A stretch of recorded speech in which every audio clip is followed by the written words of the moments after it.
When is HYBE debuting their first girl group? What did Yeti say to shade SM's concepts? Why did J-Pop get so much hate for collaborating with ATEEZ Mingi for a video? What did Soyeon say about Soojin's departure, and why are netizens sending them hate this time? Guys, you're gonna be left speechless, trust me. So without wasting your time, let's get right into it. It seems like Big Bang's latest comeback is more about the arts than the charts. Their new single titled Still Life is dropping at midnight on April 4th. As you might know, the sales and streams don't count for charts in Korea at midnight, and especially not at the end of the week. Which basically means that Big Bang couldn't care less about how their song does in the charts and just wants to come back as a group for the first time in 4 years. The title of the song might also mean that they're trying to tell everyone that they're still going strong even after everything that happened. Though the netizens' response hasn't been the most positive, VIPs are hoping that their opinions will change once the song comes out. Let's wait and see then. Remember when I told you about Sakura and Taewon finally debuting in Source Music's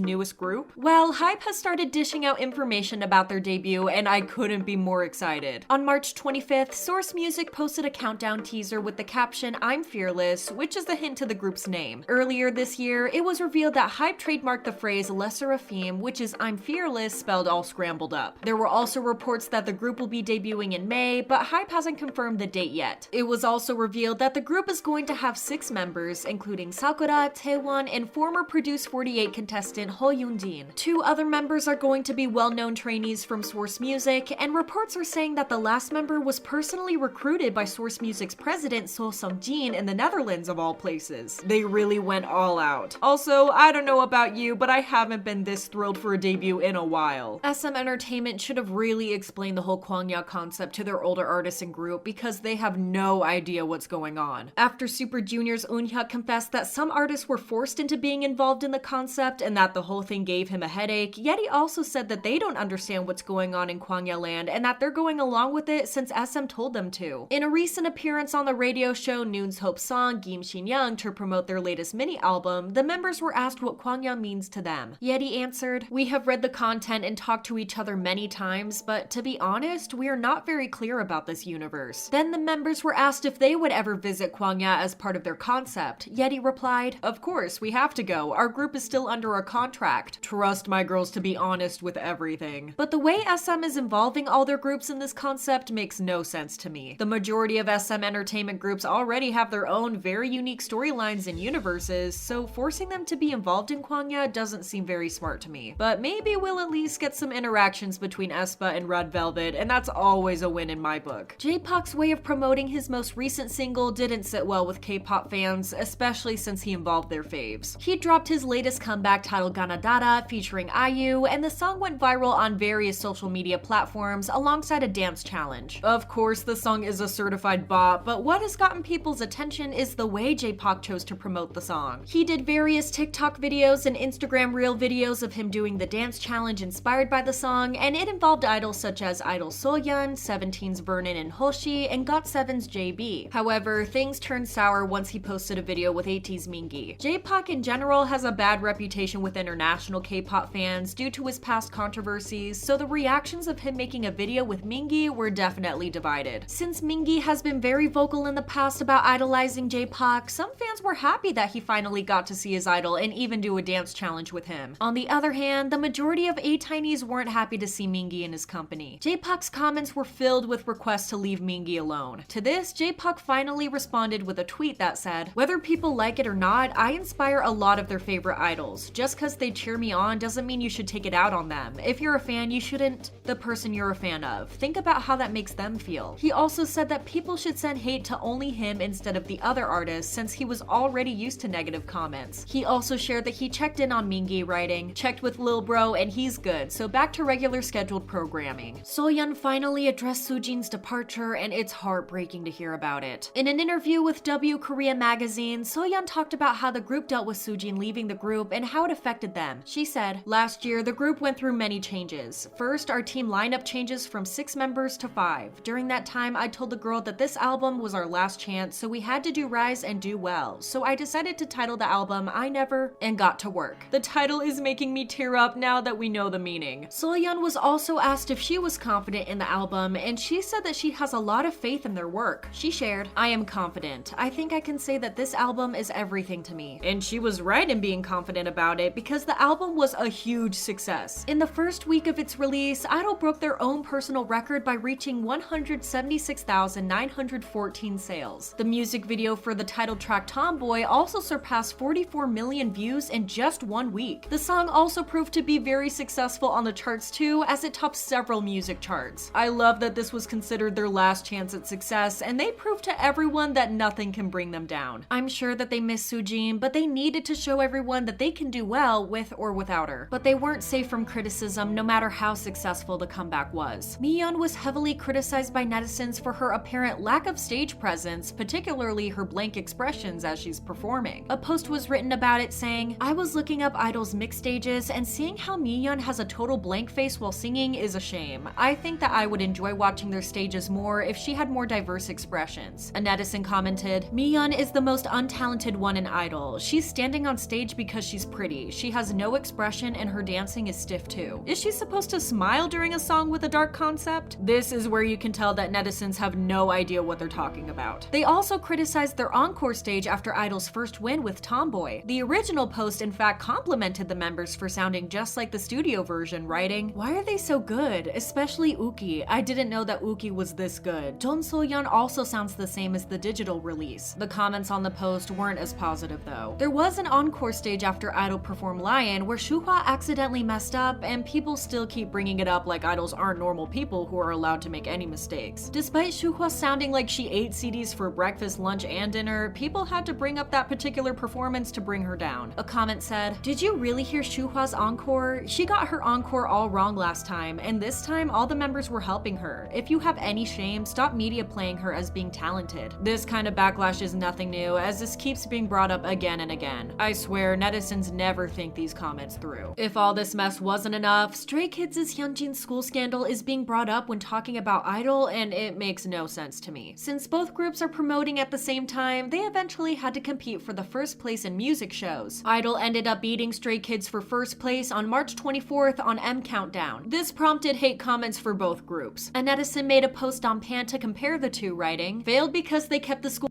member. Massive success after cutting off the violence member. Good job on re-establishing justice." Thankfully, netizens were pretty logical in their responses to the post, commenting, "It's hard to call them fails if they are candidates for number 1. Calling Stray Kids fails while they're posting about them competing for first place? Can you spot the hypocrisy? What does he have to do to make people leave him alone? His accusations were already proven false, so JYP really needs to start handing out some lawsuits to these netizens. The hate against Hyunjin is getting way too much at this point, and it's all because of people who refuse to believe facts.